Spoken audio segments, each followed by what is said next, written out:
بسم الله الرحمن الرحيم. حفظكم الله ورعاكم وسدد خطاكم للخير والسعادة وطول العمر لكم ولأسركم والناس أجمعين. أحبكم في الله. دائما مع المرأة اللي هي فيها العيوب، بعض العيالات اللي فيهم بعض العيوب، وهاد العيوب هذا كاين اللي غتقول لي دابا انت حطيتيها على العيالات والرجال. باقي قلت في الاول على انا غنتكلم دابا على العيالات، على المرأة، وغادي نتكلم على الرجال كذلك. وفعلا الرجال هما فيهم العيوب، وغادي نتكلم على الرجال من تقاشر حتى الخنافر او المناخر او لا لا لا لا, لا, لا النيف. اذا كاين عيوب كثيره في الرجال. بعض الرجال انا جاي لهم، ولكن ما فيها بس نمشيو تدريجيا، نبداو من الجهه القصيره.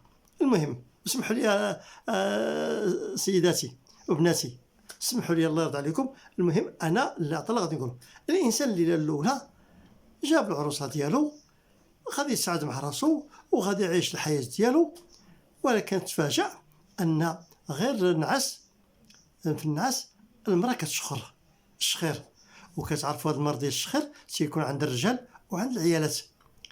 بزاف ديال الناس اللي هما مرضين بهذا المشكل ديال الشخير، حتى انا واحد منهم.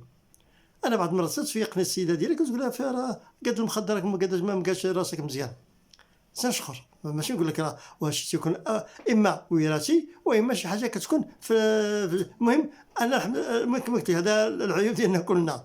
المهم اشنو غنديروا؟ الانسان المراه كتشخر، يعني اش غدير معاها؟ ما فيها بس غادي تفيقها في الليل وغادي تقول لها حبيبه ديالي قدي المخده، وغدا تنشوف شي مخده اخرى. ولكن الا كان الشخير كثر من القياس ديالو اشنو غدير؟ اذا ما عليك الا تمشي عند الطبيب ديال الجيوب الانفيه ولا ديال القصه ديال الجيوب ديال الانفيه اللي عنده مشاكل ديال النيف وديال المسائل ديال القصبه الهوائيه. وهنا غادي غتلقاو الحل. ضروري ما تلقاو الحل، والحل تيكون صعيب. كاين انا تعرف ناس اللي هما واخا مشاو عند الطبيب ما لقاوش الحل. انا تعرف الناس اللي ما لقاوش الحل بالنسبه للرجال. اما العيالات ما تنظرش، يمكن تيكونوا اقل ضررا. اما الرجال تيشخروا بزاف. انا نقول لكم من هنا، ولكن الا صادفتي مع هذه المراه اللي كتشخر اشنو غدير؟ غتهز الفراش ديالك تمشي للصالون في جهه اخرى؟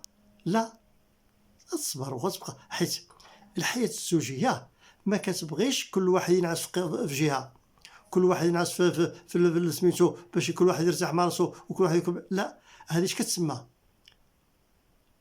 ما مزوجين ما مطلقين، هو تينعس في جهه وهي كتنعس في جهه. اذا حتى ولادكم اللي تيكبروا وتيحلوا عينيهم تيلقاو هذا المرض هذا ديال الراجل مفروق على مراته، فهي معضله كبيره. علاش ما نصلحوش الانفاس ديالنا ونصلحوا الحياه ديالنا وتكون الراجل؟ لان المراه هي سترة ديال الراجل، والراجل الا ما كانش في جنب الزوجه ديالو راه الشيطان تيكون معاه او الشيطان تيكون معاها.